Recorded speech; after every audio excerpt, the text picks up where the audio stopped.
Έχει τόσο εκοφαντικό ήχο η σιωπή που κατά τα άλλα αποφεύγουμε, γιατί έχουμε την αίσθηση ότι πρέπει να είμαστε μόνο σε δράση, αφού είναι και δράση και η σιωπή.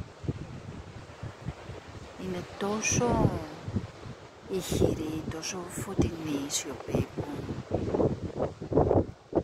σε κάνει να μπαίνεις σε μια κατάσταση στην οποία μπορείς να κοιτάς κάτι, ένα αντικείμενο ή στη φύση και κάποια στιγμή να βλέπεις πίσω από αυτό. Πίσω από αυτό που φαίνεται. Και αυτό είναι ένας δρόμος στο οποίο σε οδηγεί το φως, που είναι σιωπή. Και όσοι άνθρωποι είναι μέσα σε αυτό ή νομίζουν ότι είναι έξω από αυτό, αυτό είναι ένα φωτάκι που αναβοσβήνει, υπάρχει πάντα, είναι εκεί, αρκεί εσύ να μπορέσεις να το δεις, αρκεί εμείς η ανθρωπότητα να φτάσουμε και επιστημονικά να το αποδείξουμε. Ποιοι είναι στον δρόμο, την επιστημονική αυτή απόδειξη την κάνουν βιωματικά.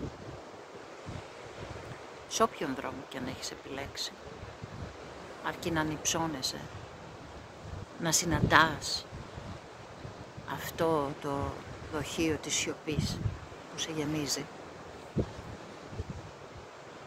Απλά έχω εδώ, με αυτή την ευκαιρία, να επισημάνω κάτι, σε εισαγωγικά να καταγγείλω κάτι. Γιατί ακόμα και αυτός που νομίζει ότι είναι στο φως ή βρίσκεται σε μια πορεία φωτός, μπορεί να έχει ψευδαισθήσεις. Πολλές. Άνθρωποι είμαστε. Αλλά είμαστε και φωτεινές οντότητες ταυτόχρονα. Να καταγγείλω λοιπόν αυτούς που έχουν με πάθος την ανάγκη να προσιλητίζουν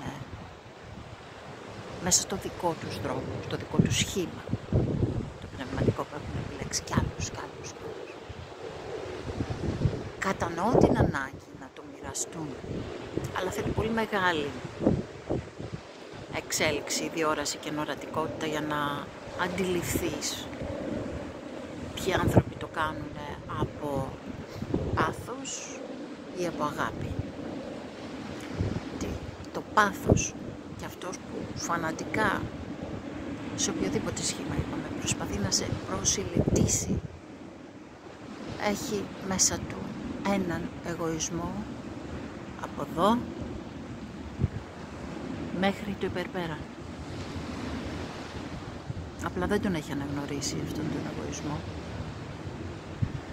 Γιατί αν πραγματικά έχει αγάπη, φως, σιωπή, δεν έχει την ανάγκη με μανία να γαραπώσει άλλους, έτσι όπως το λέω, να γαραπώσει άλλους ανθρώπους τόσο πολύ για να τους βάλει μέσα ίσως και στη δική του δυστυχία που δεν έχει αναγνωρίσει. Επομένως θέλει πολύ μεγάλη διάκριση, θέλει προσωπική εμπειρία και αν αυτή η προσωπική σου εμπειρία σου έχει δώσει εσένα γαλήνο φως, απλά εξεπεμπέτω και δεν υπάρχει περίπτωση κάποιος να μην δει το φανοστάτη και αν θελήσει ο ίδιος με την ελεύθερη βούλησή του να κάτσει κάτω από αυτόν για να φωτιστεί. Είναι δικό του θέμα, είναι δική του επιλογή.